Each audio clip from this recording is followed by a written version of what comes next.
laissez-moi vous dire ceci, ce n'est pas clair pour plusieurs. Mais le fait que tu aies confessé Jésus-Christ comme Seigneur et Sauveur ne veut pas dire que l'enfer n'existe plus.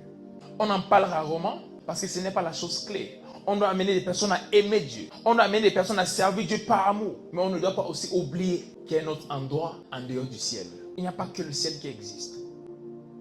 Servir Dieu dans l'iniquité peut nous amener à rater le ciel à la fin. Non seulement ça diminue l'impact, mais même après la mort, il y a des conséquences de vivre dans l'iniquité étant enfant de Dieu. Il y a des conséquences de vivre dans l'iniquité étant enfant de Dieu. Et je répète, c'est le plus gros problème de notre génération. C'est le plus gros problème de notre génération. Plusieurs qui viennent à Christ, mais qui restent comme des personnes dans le monde. C'est le problème principal de notre génération. Et en ce jour, Dieu nous appelle à changer cela. On va voir quelques conséquences d'après-vie de servir Dieu dans l'iniquité. Hébreux chapitre 9, verset 27. Et comme il est réservé aux hommes de mourir une seule fois, après quoi viendra le jugement. Livanonte Ephradosos. Il y a un jugement après la mort. Ce n'est pas une suggestion, ce n'est pas une probabilité, c'est un fait. La Bible dit en ce jour, nous allons nous tenir devant lui et nous allons rendre compte pour tout ce que nous avons fait ici-bas. Pendant que tu vis pour Dieu, souviens-toi qu'un jour arrive où tu vas rendre compte pour tout, pas pour certaines choses, pour tout ce que tu as fait ici-bas. La Bible dit on va rendre compte même pour des petits mots. Ce jour-là, tu seras devant Dieu. Peut-être ici, ce que tu fais, les gens ne voient pas. C'est peut-être en cachette, peut-être des choses pas très visibles, ou des choses que les gens ne considèrent même pas comme graves. Mais en ce jour, tu seras devant le roi des rois, le Seigneur des seigneurs, le Saint des saints. Et tu vas devoir rendre compte pour ce que tu as fait avec la vie qu'il t'a donnée. Et quelle sera ton histoire en ce jour, lorsque tu seras devant le Maître. La plupart des fois, nous sommes tellement contents. J'irai au ciel. Et moi, je suis comme ça. À chaque fois, je le dis. Et je pense vraiment que je le ferai par la grâce de Dieu. Ainsi que toute personne qui m'écoute en ce moment. Mais il est également important de savoir qu'on a été racheté par Dieu pour un but. Et un jour arrive où celui-là qui nous a rachetés va nous demander des comptes. La Bible nous parle d'un maître qui, avant de partir sur un voyage, a donné des talents à ses 3 serviteurs. À un, il a donné 5. À l'autre, il a donné 2. À l'autre, il a donné 1. À son retour, celui qui avait 5 avait 5 de plus, dont il avait 10. Celui qui avait 2 avait fait 2 de plus, dont il avait 4. Mais celui qui avait 1 avait enterré ce qu'il avait reçu. Le péché ou l'iniquité te fait enterrer ce que tu as reçu. Et lorsque le maître est revenu, il a félicité les 2 qui ont multiplié ce qu'ils ont reçu, mais celui qui a enterré ce qu'il a reçu a été jeté. Si l'iniquité t'empêche d'accomplir le plan parfait de Dieu pour ta vie, crois-moi, au dernier jour, tu vas rendre compte pour cela. Il y a des personnes qui doivent aller au ciel grâce à toi. Il y a des personnes qui doivent aller au ciel grâce au don que Dieu t'a donné. Il y a des personnes qui vont connaître Dieu à travers ce que Dieu a mis en toi. Mais si tu laisses le péché empêcher ces choses de se manifester, tu vas rendre des comptes à Dieu. C'est très important de se rappeler qu'il y a un jour qui arrive où nous allons rendre compte à notre Seigneur. Et le problème n'est pas juste l'impact qui est affecté par l'iniquité, mais également, il y a ceux qui servent Dieu. Il y a de l'impact, mais dans l'iniquité. Plusieurs, présentement, servent Dieu. Ils ont des dons. Et la Bible dit, les dons de Dieu sont sans repentance. Donc si tu as donné un don, tu l'as.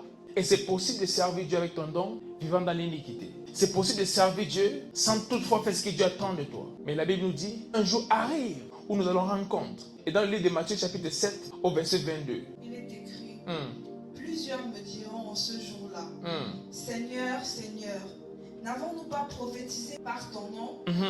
N'avons-nous pas chassé des démons par ton nom? Yes. Et n'avons-nous pas fait beaucoup de miracles par ton nom? Amen. Et le verset 23. Verset 23. Alors je leur dirai ouvertement. Alors je les dirai ouvertement. Je ne vous ai jamais connus. Oh my God. Retirez-vous de moi, vous qui commettez l'iniquité.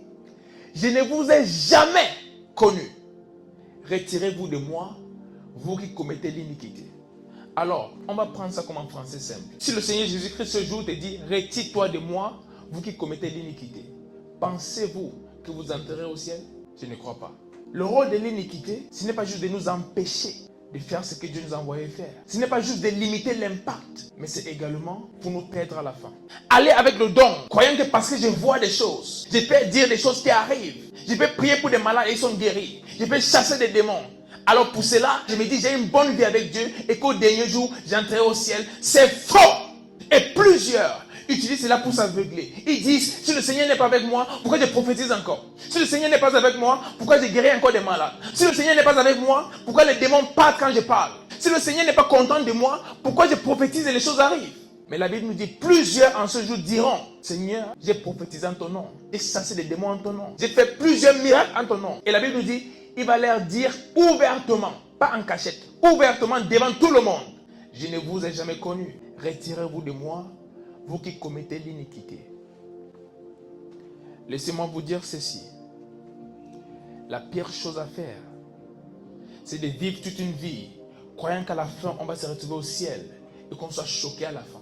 Parce qu'en ce moment, il n'y a pas autre chose à faire. Ce jour du jugement, lorsque tu es devant Jésus-Christ, il n'y a pas d'autre option. Tu ne peux pas remédier aux choses en ce moment. Tu ne peux pas changer les choses en ce moment. C'est le dernier jour et il n'y a rien à faire. Tu ne peux pas supplier que Seigneur Jésus-Christ ait pitié de moi. Tu ne peux pas. Alors, le temps que tu as ici sur terre, c'est le temps de ranger ta vie. Non seulement de servir Dieu comme il se doit, mais de vivre pour lui. Premièrement, cela va te permettre d'impacter ta génération comme Jésus-Christ le désire. Et aussi, ça va te garantir le fait d'entrer au ciel à la fin. N'oublions jamais le fait qu'il y a un jour de jugement qui arrive. N'oublions jamais le fait qu'un jour nous allons rendre compte. C'est une chose que dans notre génération, nous avons oublié. Et pour cela, nous vivons consciemment et continuellement dans le péché sans aucun problème. Ça ne nous dérange pas. Parce que nous avons oublié que le même Dieu, qui est un Dieu aimant, qui est un Père, est également un juge, qui va nous juger au dernier jour. Nous avons oublié cela. Dans la même Bible, qu'il est appelé un Père, cette même Bible nous dit que nous allons rendre compte pour ce que nous avons fait de nos vies. Ce n'est pas pour nous amener à vivre pour Dieu par la peur. La peur ne devrait pas sponsoriser le fait de vivre pour Dieu. Par contre, notre amour pour lui devrait nous amener à vivre pour lui. Et la Bible nous dit clairement que lorsque nous voyons toutes ces choses, toutes ces guerres qui se passent dans le monde, nous devons savoir que la venue de Christ est proche. Dans le même temps, je vais appeler à tous les enfants de Dieu, à ceux qui ne connaissent même pas encore Dieu, que c'est très important de donner vos vies à Dieu pour ceux qui ne l'ont pas encore reçu et pour ceux qui le connaissent, de marcher avec lui de façon intime. Parce que tous ces signes prouvent que notre Seigneur revient bientôt. Et lorsqu'il revient, il faut qu'il nous trouve prêts à l'accueillir. Parce que ceux qui ne seront pas prêts ne seront pas enlevés. La Bible nous parle de 10 vierges. Toutes les 10 étaient vierges, mais il n'y avait que 5 qui étaient prêtes pour recevoir le maître. Il y avait 5 autres qui n'étaient pas prêtes. Et au moment où il est venu, les 5 qui n'étaient pas prêtes étaient allés acheter de l'huile pour les lampes. Et lorsqu'ils sont revenus, il était déjà rentré et la porte était fermée. C'est très important de s'apprêter pour recevoir notre Seigneur qui revient bientôt. Et même cette nuit, le Seigneur me disait, repentez-vous car je reviens bientôt. Et lorsqu'il me parlait, j'ai eu une vision dans laquelle il y avait 2 groupes de personnes. Et un groupe était à l'intérieur et d'autres à l'extérieur. Il y avait comme quelque chose de transparent qui les séparait. Ceux qui étaient à l'intérieur et ceux qui étaient à l'extérieur. Et j'ai vu ces personnes qui étaient laissées à l'extérieur, en train de demander au Seigneur si elles pouvaient entrer. Et il les a répondu que c'était trop tard, ils ne pouvaient pas entrer. Et c'est là que le Seigneur Jésus m'a parlé et m'a dit, demande à mon peuple de se repentir et de se préparer, car j'arrive bientôt. Ça fait un moment que le Seigneur me répète ce message, à travers des visions, même lorsque je médite, il me dit, dis à mon peuple que je reviens. Et si le Seigneur parle de ça constamment, c'est parce qu'il revient vraiment bientôt. Et l'église n'est pas prête, je peux vous assurer. Parce que ça fait déjà plusieurs fois que j'ai reçu ce message de la part du Seigneur. Et à chaque fois que je le vois parler de cette façon, je vois comme de la douleur parce qu'il sent que son peuple n'est pas prêt. On est peut-être plusieurs à l'église, mais ce n'est pas tous qui sont prêts pour aller au ciel. Et s'il revient maintenant, il y a plusieurs personnes qui sont même à l'église qui n'iront pas au ciel. N'en parlons pas de ceux qui sont encore dans le monde. Eux tous, ils seront perdus. Mais la Bible a dit avant qu'ils ne rentrent, la connaissance de sa gloire va envahir le monde. Mais ce n'est pas encore le cas de nos jours. Et en plus de ça, même à l'église, la connaissance de sa gloire n'est pas connue par tous. Cela est une preuve que nous ne sommes pas encore prêts. Il est très important qu'on s'apprête parce que notre Seigneur Jésus-Christ revient bientôt. Préparez-vous parce que nous sommes dans le temps de la fin. Il y aura des persécutions contre les enfants de Dieu. Il y aura des guerres et il y aura beaucoup d'autres choses qui vont essayer de déstabiliser notre foi. Mais c'est à nous d'être focus sur Christ et de ne pas se laisser être distrait par tout ce qui se passe. Parce que la distraction peut aussi nous amener à perdre de vue notre but. Et si cela s'est fait, tout ce chemin que nous aurons parcouru jusqu'ici sera en vain. Mais j'ai prié pour toi en ce jour que le chemin que tu as parcouru jusqu'ici ne soit pas en vain. Que tu puisses tenir ferme et que tu restes fidèle à Dieu jusqu'à la fin. Que rien ne puisse ébranler ta foi. Fais confiance à Dieu parce que le même Dieu qui t'a sauvé est capable de te guider jusqu'à la fin. Donne-toi plus que jamais à son service en ces jours, parce que ce sont les temps de la fin. Et pour ceux qui ne sont pas encore enfants de Dieu, donnez vos vies à Dieu maintenant. Il n'y a plus le temps. Il dit dans le livre de Romains chapitre 10 verset 9 que celui qui croit qu'il a ressuscité d'entre les morts et qui le confesse comme Seigneur sera sauvé. Et en ce moment, si tu n'as pas encore donné ta vie à Christ, je t'invite à prendre cette décision dès cette seconde afin de devenir enfant de Dieu et de vivre pour lui tous les jours de ta vie. Si tu prends cette décision, alors tu seras sûr que lorsqu'il revient à n'importe quel moment, tu iras au ciel avec lui. Si tu prends cette décision, répète juste après moi. Et pendant que tu répètes cela, crois-le vraiment dans ton cœur et tu seras sauvé à partir de ce jour.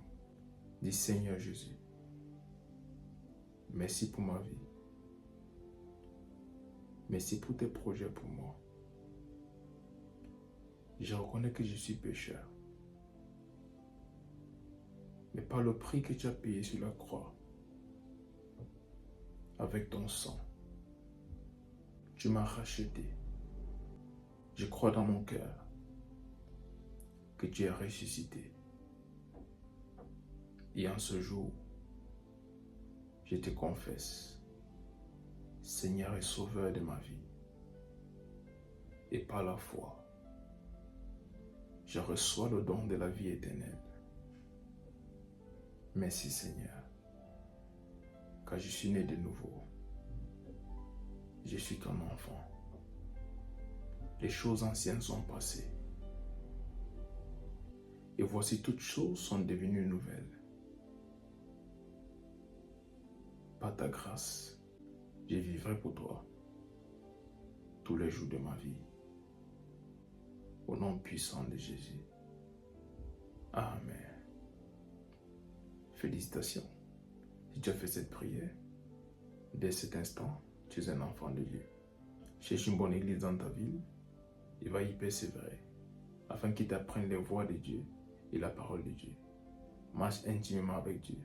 À partir de ce jour, prends du temps quotidiennement pour lire ta Bible et pour prier. Et je prie que le Seigneur te fortifie, même dans ta marche avec lui, et que son Saint-Esprit t'habite et qu'il te guide, qu'il te remplisse et qu'il t'aide à accomplir la volonté de Dieu pour ta vie. Et surtout qu'il t'aide à demeurer ferme jusqu'au dernier jour, lorsque le Seigneur Jésus-Christ va revenir pour prendre les siens. Au nom puissant de Jésus-Christ. Amen. Que Dieu vous bénisse. C'était le prophète Samuel Fomba. Shalom.